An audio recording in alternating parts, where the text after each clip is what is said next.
A few weeks back, we had a great conversation about what it's like to be a woman in leadership on the Chicago political scene. And since we just held an election that saw a record number of women win seats on Chicago's City Council, we thought we'd keep the conversation going, but this time with women who know firsthand what our incoming alderwomen should expect. So what's it really like to work in City Hall? I'm Andrea Zopp. This is Chicago Newsroom 2.0. Join me as we sort it all out. We'll be right back with our first guest. There is an incredible and untapped talent pool in our country, one made up of people often experiencing homelessness and poverty. This week on Change Agents, I'm thrilled to introduce you to an organization and its leaders whose mission is to support this talent pool, help unlock their strengths, and showcase them to the world. Join me Thursday at 7 p.m. on CanTV 19. Download the brand new CanTV Plus app or stream us live on cantv.org. As we will discuss later in the show, women are increasing their ranks and their advocacy in the political arena. But another area where women have long been a powerful force and strong advocates is on behalf of children. Today's first guest is Dr. Tasha Green Cruzat, who finds herself on the front lines championing the rights of children and healthy childhood development. Tasha is president of the Children's Advocates for Change and a policy legislative expert. Nice to see you, Dr. Cruzat. How are you? I'm great. Thank you so much. It's a pleasure to be here. Thank you. It's nice to see you again. Yes. So let's talk a little bit. Tell us a little bit about your background. Absolutely. I always like to start off by talking about my military background because I am so proud of that. I come from a family of military veterans that have served in World War II, the Vietnam War. I myself was in during Desert Storm, Desert Shield, but you know, I didn't go off to fight like like my father did and my uncles and my grandfathers, but it's something that I am very proud of. And so I've taken that whole leadership, being in the military, and just kind of really sailed my way through what is it that I want to do. And for me, it's like working with children, right? I love working with children. So started off, you know, first of all, just trying to make it in this world and work on a little bit on Wall Street for a company called Donaldson, Lufkin and Jenrette that is no longer here, but was actually acquired by Credit Suisse First Boston. And so did a little bit of Wall Street work. Then I decided, it wasn't really my passion helping richer people get rich. I want to really, really focus on, my community and those folks in my community and what do they need to really survive. And so I got into education, working for Chicago Public Schools, and done some work in terms of being the executive director of some nonprofits that is dedicated to helping children, to helping our youth. And so just continue that path. Did some government work, worked in the state of Illinois in Central Management Services. Spent some time at Cook County as the president's, Cook County President Tony Preckwinkle's chief of staff, but also deputy chief of staff at that time, and made my way to child advocacy. Right. So I think our paths crossed both at CPS and when you were working for President Preckwinkle. Yes. So let's talk about how did you get passionate about, you said you were passionate about children and education, but advocacy on behalf of children is a little bit different. So what moved you in that direction? It's really interesting because I care deeply about my community and I care deeply about Chicago. I care deeply about Illinois. And I can tell you that from a person who's come from humble means, who's lived in both underserved communities, but also in communities that are thriving, I saw that stark disparity. And I can tell you that it's something that, I can't sleep at night knowing that, our city, our state, our country, has all of these issues that I think that we can solve. We are one of the richest countries in this world, and we have a lot of resources. And so we can do better. And so my passion really stems from that, seeing the need for us to really pay attention to our future leaders, to our children, and to give them everything they need to be able to thrive, no matter what zip code they live in. Wow, it's very powerful. You would think that that would happen naturally, but it doesn't. So tell us about Children's Advocates for Change. What's the purpose of the organization, your mission, and what was it started? Did you start the organization? I did. I am one of the founding members, one of the founding board members.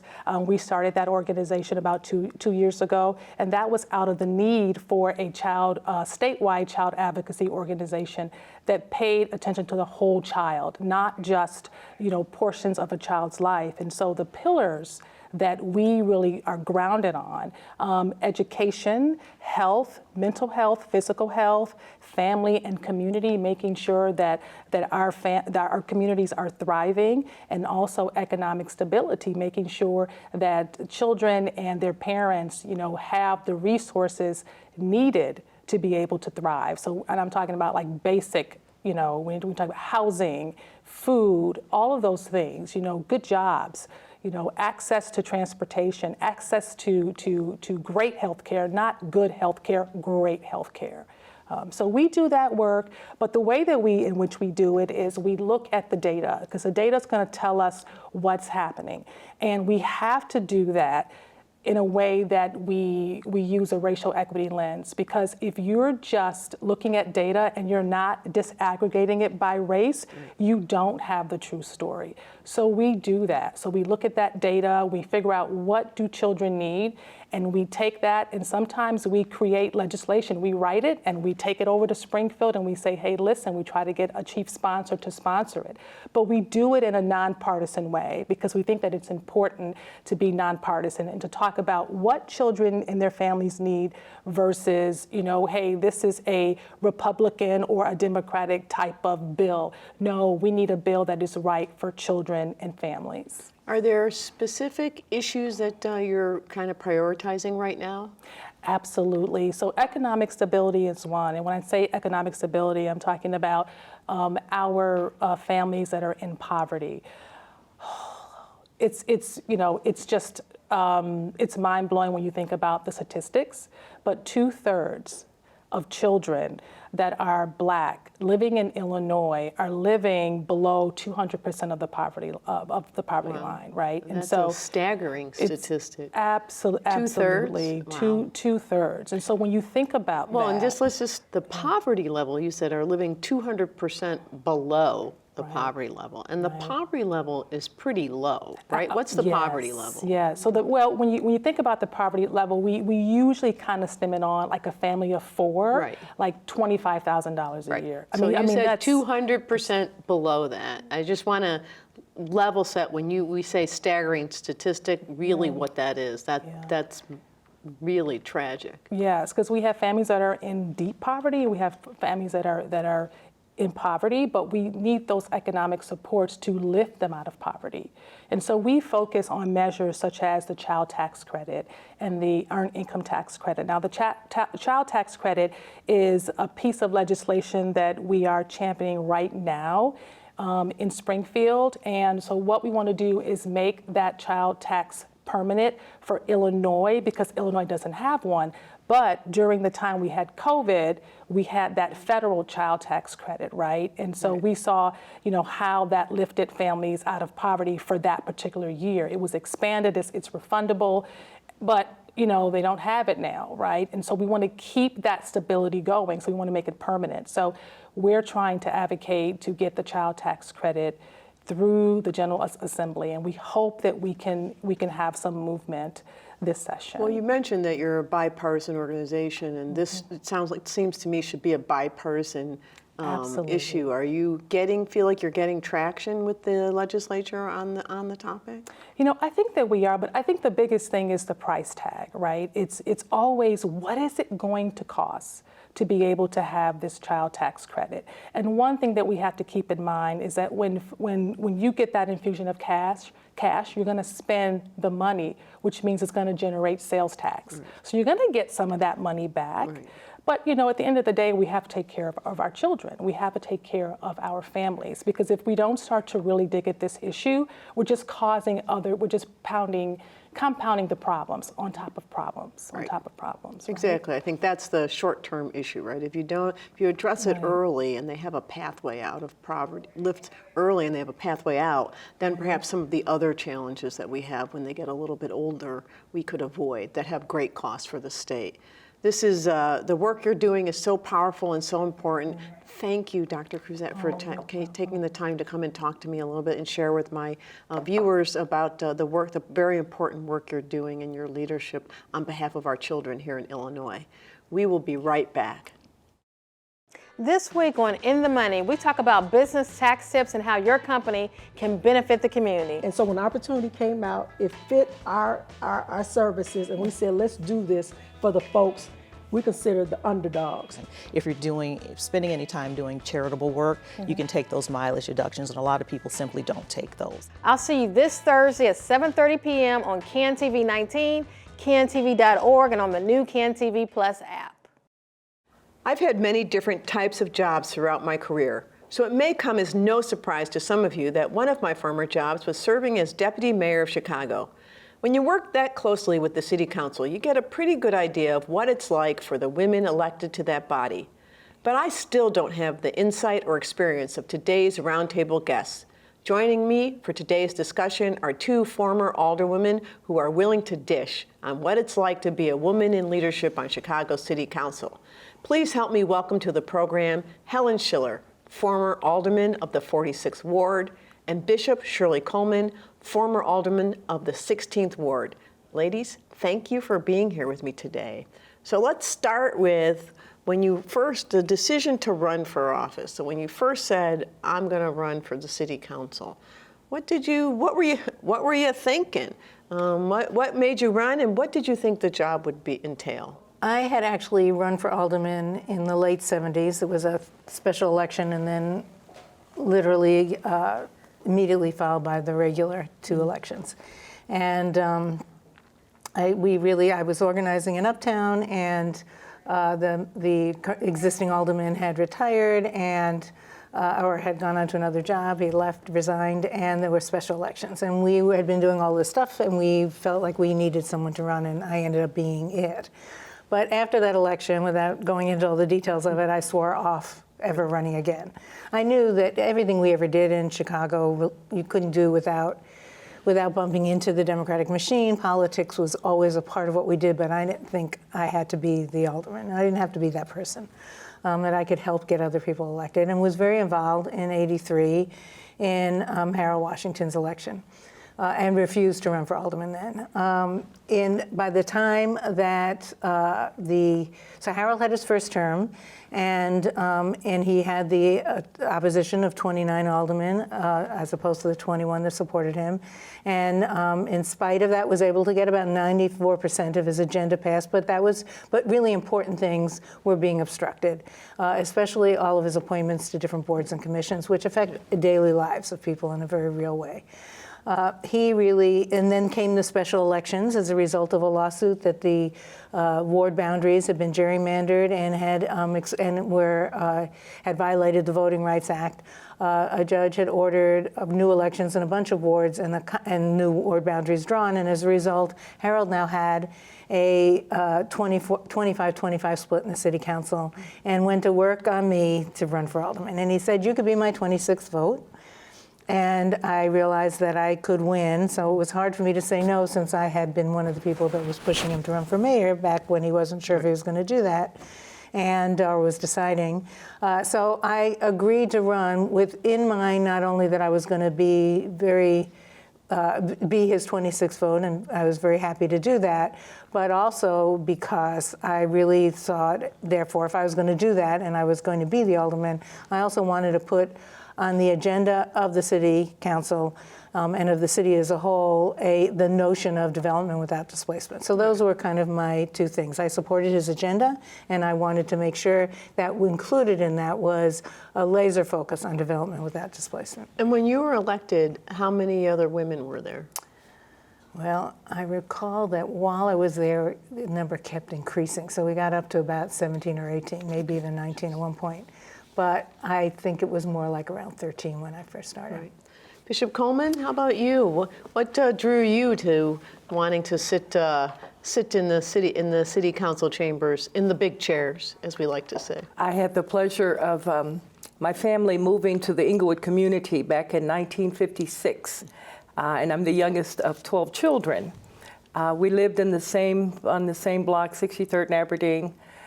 Grew up there, went to church there. And I had the pleasure of working with my predecessor and mentor, Anna Langford, who was the first Black woman elected to city council. She had announced that she was retiring. And at that time, I was district manager for the Department of Human Services for the city of Chicago. And Andrea, it was really a kind of in that position, I remember the then Streets and Sand superintendent came to my office and said, "Why don't you run?" I hated politics. At that time, I was married to a pastor, and you know, that whole cliche, the only time you see politicians is around election time. I was a church musician, so I traveled a lot to different churches, and whenever there was a politician around, I would like. But when he said that, it's like, you know what, this is my community, and you're right. I mean, I was in a position with the Department of Human Services, and we were doing great things every day. And being in the same community that I grew up in, and when I went to seek the counsel of Alderman Langford, and she was like, "Go for it, baby." And that's what I did. And that was my introduction to Chicago politics, kind of on a, you know, if someone else can do it, I can do it. And 16 years, 4 terms in, and I'm proud. And now my daughter is now the alderman of the 16th Ward. And so it was a journey that, again, on kind of a dare, you can do it, and I did it, and thank God, you know, 30 years later, here we are. So did Alderman Langford give you any pointers about what to expect when you arrived at the city council? Not only did she give me pointers, but I eventually ended up moving into her office that she had built as an alderman. And so she had a had a desk specially made for her. And she was an attorney, and so it was her law offices. And I had the pleasure of moving in that office. And so every day, and after she even made her transition, to be there and feeling her spirit, it was awesome. And she was just an awesome soul. And the work she did with Mayor Washington, and just the work that she did as not only a Black alderman, Black attorney, female attorney, she was just the first of everything. So yes, and I still feel her spirit to this day. Yeah, she was blazing some trails. Oh my God, she did. Alderman Shiller, you know, for you obviously were very involved as an advocate. You worked very closely with Mayor Washington. So did you feel like ready when you hit the city council floor for the first time? Well, we had done a lot of work in Harold's first term on a lot of policy and things that really related specifically to Uptown. My interaction with City Council was as an advocate, as an activist, and it was always challenging people to to solve problems. Then here I was now an alderman, and I had to figure out the change in that role, because it's a different role. And for me, that was really important to continue to hear the voices that I had represented before, but to figure out how to actually be able to be responsive and create opportunities for material gains for people in the real world. So, and to really make changes in policy, especially around affordability and all the aspects of that. So there were 2 things that I thought were really important. One was that I really needed to follow the money. And so I immediately started paying attention to the budget, and in order to know what was available that I could really bring back to the community. The other was to really set up a full-service office in the community that would respond to everyone, whether they voted for me or not, to be able to really show what it meant to actually be a problem solver, and that if you really approach a problem from the point of view and the point at which there's a most serious manifestation, and you solve it there, that you actually can end up with a solution that is beneficial to everyone, even people who don't think that it would be. So it was kind of like changing minds, and I knew that the first step of that would be to create a full-service office and show there's a way for this office to actually be responsive to everyone, and therefore the city to be. And to make that effective, I had to know what the resources were so I could then make sure that they were available and how to access people, especially after Harold died, which was just 7 months into my term. And all of a sudden, I was not exactly, I was pretty much persona non grata for the next, I don't know, 15 years or so, and had to figure out a way to be effective. Right. The budget was my ticket, actually. Right. Yeah. Well, but that's really a very important point, which is the way to be effective, Yes. right? Yes. And I think, I'd be interested to hear from both of you. I think people often don't understand the challenge that you can still be effective as a woman, as someone not necessarily closely aligned with the powers that be. You can still be effective. So talk a little bit about how, Bishop Coleman, we'll start with you, how you make that happen, how you made that happen as an alder person to get things done on the agendas that you thought were important, even if you had to do some work to make that happen. Well, I'm sitting next to a woman that made it all much easier because any and every answer to the budget, I would look for Helen Shiller, and she was right there.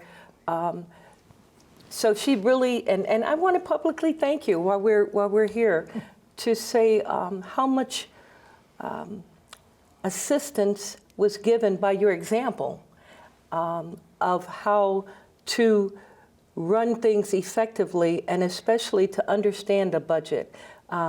She always says, follow the money. And so being able to bring a full service, as was her example, I think I even visited your office when we were setting up our office, to know that it wasn't just about what people needed out of City Hall, but a full service. I mean, we were the first line of defense when it came to not only city, but state, county issues. And so that whole concept of full service office, I think, Helen, you really started it with us. And I think that's when the 19 women joined. But I really looked to you.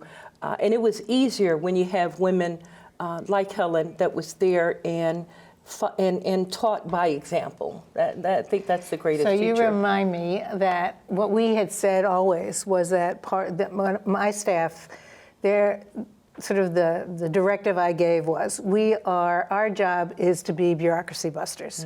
So our responsibility is to dig into any issue anyone has with any bureaucracy, whether it's the city, the state, any bureaucracy that affects your life, we will be there advocating with you and trying to break through that. So we didn't want to take the position that that just because we talked to someone and they said you can't do that, that was it. So I always went, my next question when someone said no is, well, who made that decision?